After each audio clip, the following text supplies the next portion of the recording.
Thompson, Gail Gordon, Arthur Q. Bryan, Dick LeGrand, and me, Harlow Wilcox.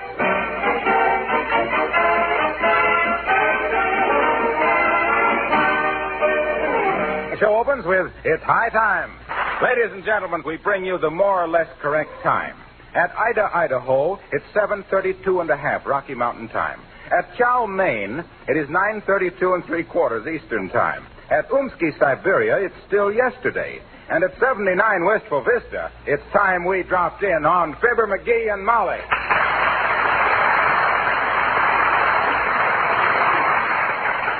Hey, Molly, you know what time it is? No, does it matter? Well, it does to me. On account of you know what I'm going to do? Dearie, if I could ever foresee what you're going to do, I'd be one of those happy mediums people are always striking. What you going to do? I'm going to go to bed. What, at 8:30 in the evening? Yep. Don't you feel well, McGee? Feel wonderful. Now, I'll feel better after one good solid night's sleep. You know, early to bed and early to rise, and you don't need to call any red caps to carry them bags under your eyes. But my goodness, McGee, for years now I've been trying to get you to go to bed earlier, and now, well, why, I'm dumbfoundered. What's got into you? Well, I just got to thinking of us being on the Lux Theater program next week and all. We ought to cut out this staying up late. Say, that's a good idea. We'll go to bed right now. Okay. It's only 8:30, and if we get up at 7, that's a good 10 hours sleep. 10 hours. Wow. Why, I'll leap out of bed in the morning ready to whip my weight in Field mice. Be that as it may or may not be or not. Now, whoever this is, watch me give him the brush off. I want to get to bed. Come in. Hi, mister. Oh, hello there, little girl. What you want now? I can't take much time to dilly-dally. I want to get to bed early, I do. Why? Well, I just think it'll do me good, that's why. I've always been a late stayer-upper, so for once I'm going to be a early goer to bedder. Well, personally, mister, I'm a take a nap in the afternooner. Well, that's good, too. Builds up your resistance. And you got to have a lot of resistance to go through a winter, you know. Well, gee, Mr. McGee, when will summer be here? When will it? I want to use my new roller skate. Well, you can't rush these things, sis. We can't have summer until the pixies get their reservoirs all filled up. You mean to stand there with your little nose between your eyes and tell me you ain't heard about the pixies? I haven't, I betcha. Well, I think you're old enough to know about these things, sis. Now, be careful, McGee. You see, when the snow melts, it soaks into the ground, and the pixies gather it all up into a big reservoir way down deep under the earth. Then when summer comes, the pixies fill their little squirt guns full of water out of the reservoir and squirt it onto the roots of the flowers and plants so they'll grow, you see. And we can't have summer till they gather enough water. Look at that little face light up, Molly. Well, sis, does that answer your question? Sure it does, I betcha. But what about the equinox?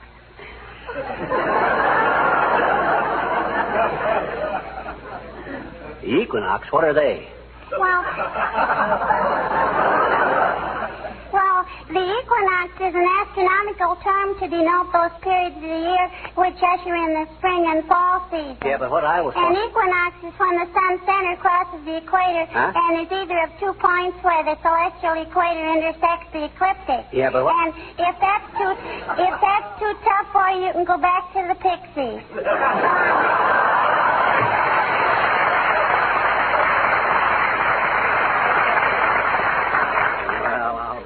You hear that, Molly? That kid has got a great IQ, hasn't he? What's an IQ? An infuriating quality.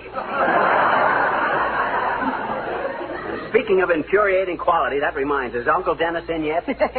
Oh, he's been in all evening, dearie. Huh? Why, you can hear him in the other room. Listen.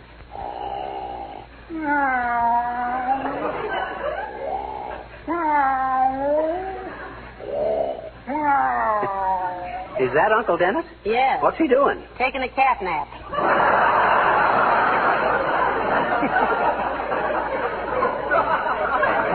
Now, come on and turn out the lights. You got the alarm clock? Yeah, is this the correct time? 9:22? Yes, it is. And we've lost a half an hour's sleep already, McGee. We better hurry. And don't forget now. What is this, a conspiracy? Looks like the Sandman is going to be left holding the bag tonight. Come in. How do you do, Mr. McGee? And Mr. McGee. Hi, Effie. Will you help me? Help? Don't tell me you've lost that diamond necklace again, Abigail. Have you looked under all your chins, Uppy? Please, Mr. McGee, it's my automobile. Well, it couldn't be under your chin. It broke down right in front of your house. Oh, well, I'm sure McGee will be glad to run out and get it started for you, won't you, dearie? Oh, Dad, Rabbit, I don't want to do it. We were going to go to bed. Oh, never mind, Miss McGee. Perhaps I should get someone who thoroughly understands what they're doing. Hey, wait a minute, Uppy. Who says I don't understand automobiles? Why, I was an expert mechanic when General Motors was a corporal. Oh, but Miss McGee... Why, half the developments in the modern motor are my inventions, Uppy. Oh, indeed. Well, if you were the one who invented the automobile radio that goes dead while passing under a viaduct, congratulations. It's very restful. That wasn't mine, but I spent 4 years as chief mechanic at the Biggs Body Works. Yes, he did. You should have seen the laboratory and workshop old man Biggs gave me just to tinker around in. Biggs Tinker McGee, I was known as. Biggs Tinker McGee, the brawny and brainy Bonaparte of benzine buggy blacksmiths, busy as a beaver, bright as a beacon at bolting bumper brackets on bus bodies, boosted as the best boss in the business at boring bronze bearings and boat boilers, bringing back the bacon as the boss of the brake band, bumblebee of the brace and bit, and big bullfrog of the brass bicycle bell bongers, a breezy, brilliant bozo for budding boys to copy, but excuse me while I go to work on Uppington's jalopy. McGee, it's 1:30. Aren't you ready for bed yet? Oh, I'm still trying to get the grease off my hands that I got off of Uppy's car. Oh, dear. It's a fine state of how do you do. Here I try to go to bed early, and what happens? I spend 3 hours out there fixing a car at 15 above zero. Did you find the trouble? Yes, finally. No gasoline. Hand me my bathrobe, will you, Molly? Here you are, dearie. Thanks. You ready for bed? Well, I will be as soon as I finish brushing my hair.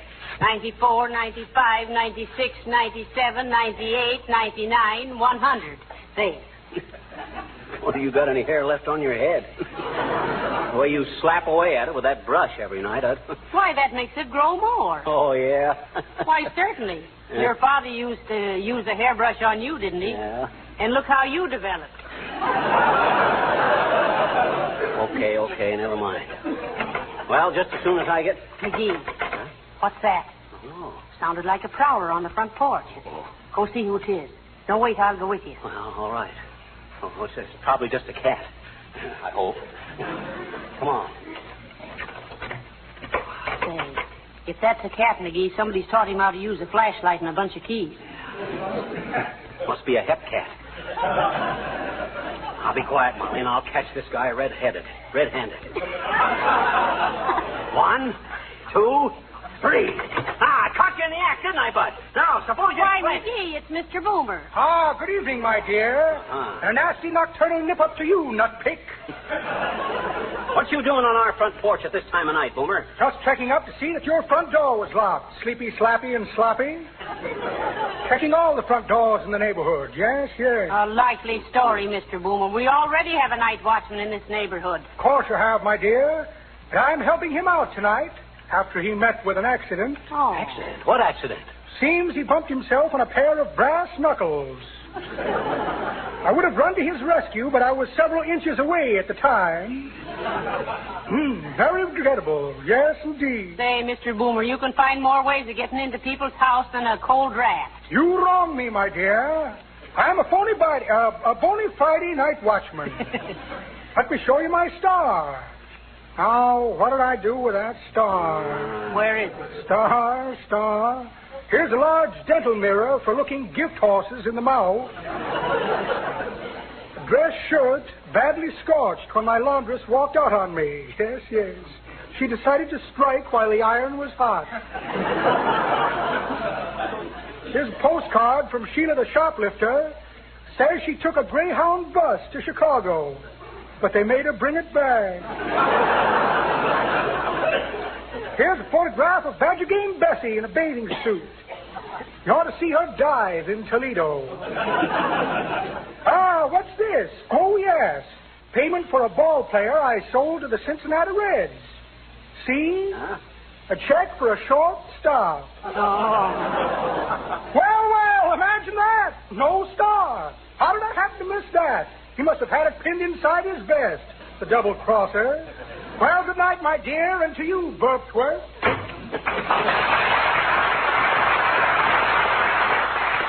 God, ain't it, Molly, that a guy like Boomer who don't know a note of music is going to wind up someday as a conductor?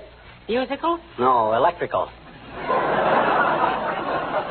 Now, come on, let's get to bed. What time is it? Well, it's almost 2 o'clock. Wow. And we started to go to bed at 8:30. Well, maybe we couldn't have got to sleep that early anyway. Oh, dear. I can sure sleep now. I'm so sleepy. Heavenly days now, what? Rat the dead rat. Can't we have a moment's peace in our own house of all the... Oh, my. Guess I better answer that we'll never get a night's sleep. 79 Molly McGee, Wistful Vista speaking. Well, hello, Molly. This is Harlow Wilcox. Sorry to disturb you, folks, but can you tell me how to spell indispensable? McGee, Mr. Wilcox wants to know how to spell indispensable. Give me that phone. See how dramatic I did that? I'm practicing up for Lux next week. Hello, Wilcox. What's the idea of waking us up in the middle of the night? Oh, now, wait a minute, Fibber. I have to get a sales letter in the mail first thing tomorrow, and I can't spell indispensable because you borrowed my dictionary and never returned it. Look it up for me, will you, pal? Indispensable. What? Indispensable. Oh, indispensable. Well, that's spelled I-N-D-E-C-P-T... why don't you use the word necessary? Say, great idea. Necessary it is. Now, let's see. That's with 2 C's and 1 S, isn't it? No, I think it's with 1 C and 2 S's. Hey, Molly, how do you spell necessary? Give me that phone. Hello, Mr. Wilcox. What did you want to know? Is necessary with 1 S and 2 C's? Is what necessary with 1 S and 2 C's? Look, Molly. Why don't you say indispensable? That's the word I want. Thanks, beautiful. Indispensable. The very thing. Hey, how do you spell indispensable? Wait a minute. Hey, McGee, how do you spell indispensable? I don't know. Well, look it up. Well, what in? Mr. Wilcox's dictionary. Okay, but you'll have to wait till I get it. Where is it? It's right here in the hall closet.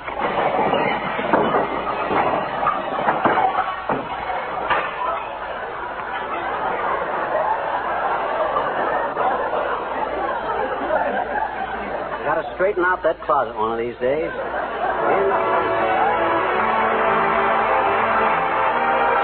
Yes, McGee, it's after 4 o'clock and you haven't had a wink of sleep. I had to throw all that stuff back in that hall closet, didn't I? I'll be ready as soon as I brush my teeth. Oh, what was that? I knocked a couple of bottles off the medicine shelf. I'm so sleepy I don't know what I'm doing. Well, I'll clean it up in the morning, dearie. In the meantime, don't step in any broken glass. I already did. What? Oh, dear, let me see. No, it's all right. It's all right. I stepped in some iodine, too. Boy, what a night. Tomorrow night I'm going to put a smallpox sign on the door and start going to bed at 5 o'clock. I'll move over, Molly. Here I come. And believe me, Oh, that rabbit. Who put that cedar chest there? You did, 6 years ago. Well, I must be off the beam. Boy, it's cold in here. We got enough blankets on that bed? Plenty, but get in now before you catch cold. Okay. Hot dog, head lettuce. I'm so tired I could... McGee. Huh? You forgot to turn the light off in the bathroom. Hey, I'll flip you a coin to see who gets up and turns it out. All right, you got a coin? Well, I got one right here in my pants pocket. Oh, it's over there on the chair. Wait a minute. Okay, Molly, I got a 2-bit piece here. You call heads or tails. Say, as long as you're up, why don't you turn off the light? I never thought of that. Okay. Oh, my. Boy, does this bed feel good. Yeah, good night, Molly. Good night, dearie.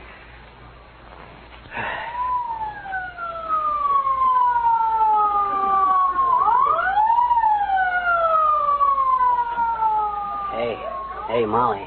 Yes? There's a fire someplace. You want to go to a fire? No.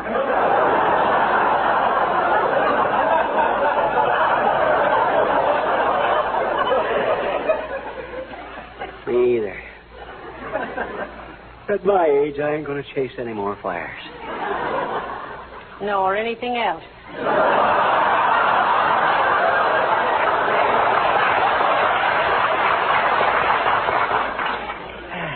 Huh? Never mind. Good night. Good night. Enough room, dearie? Mm-hmm. Good night. Night.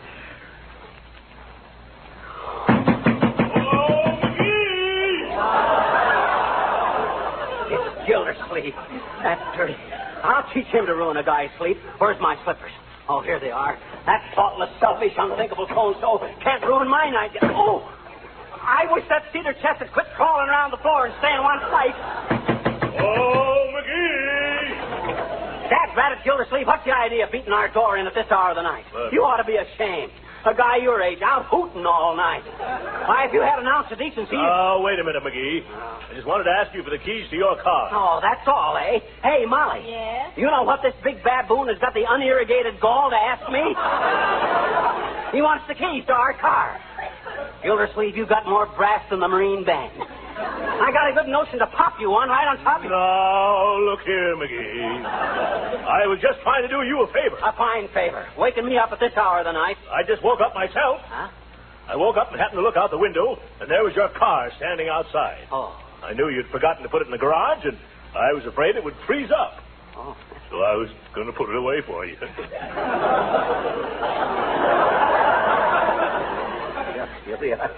Well, gee, that was a pretty nice... I mean, well, that's pretty white of you. I'm white, all right, chum. I'm frostbitten. Now, you give me your keys and go on back to bed. Here, Gildy, and I'm sorry. I popped off at you. You're really a great guy. Oh. You don't mean that, McGee. Yes, I do, Gil. You're the best friend I ever had. Really, little chum?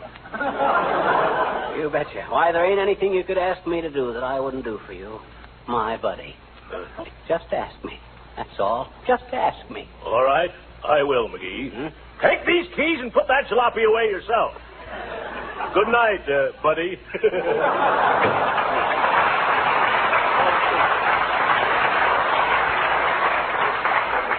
Why, that mealy-mouthed double-crossing... McGee, come to bed before you catch cold. Okay, I'm coming. You know what Gildersleeve just done? He wanted to... Oh! That rat, that cedar chest. Oh, get in bed and calm yourself, McGee. Remember the old saying, late to bed and late to get up, and you'll feel all day like a poison puck. At last. Boy, can I sleep now. I'm so tired, I... Wow. 4 o'clock, and we were going to bed at 8:30. Oh, well. Good night, McGee. Good night.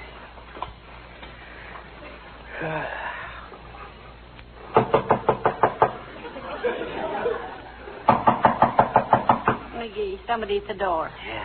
Let's keep quiet. Maybe they'll go away. I've got a better idea. Bring them in and let us go away. Oh, all right, I'm coming. Ouch! Did you kick that cedar chest again? Oh, but I thought I was gonna. Hello there, Johnny. Telegram for you. Sign here. What's the idea of bringing this so early in the morning, old-timer? You mean you kids ain't up yet, Johnny? What you gonna do? Sleep all the forenoon? Why, you old... You ought to get to bed earlier. You're just a growing boy and you need your sleep. Don't forget, an hour's sleep before midnight is worth more... That's I know that. I started to go to bed at 8:30. And if it hadn't been for a bunch of jugheads like you hammering at my door all night, I'd have been in bed... Easy there, Johnny. Easy. Don't take that tone of voice with me. I'm sensitive.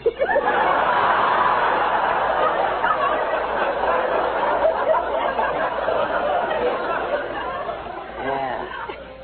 You're sensitive, all right. Like a violet. And confidentially, you shrink. That's pretty good, Johnny. But that ain't the way I heard it.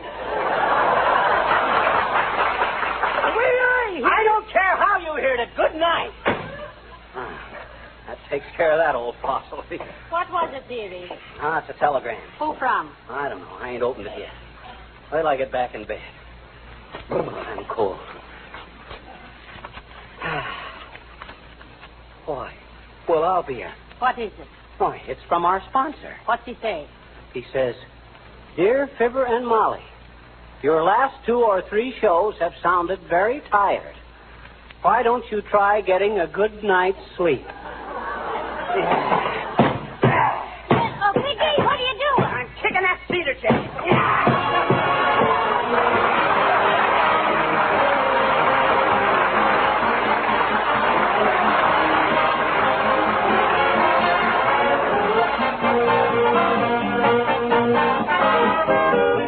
Fibber and Molly will be back in just a moment.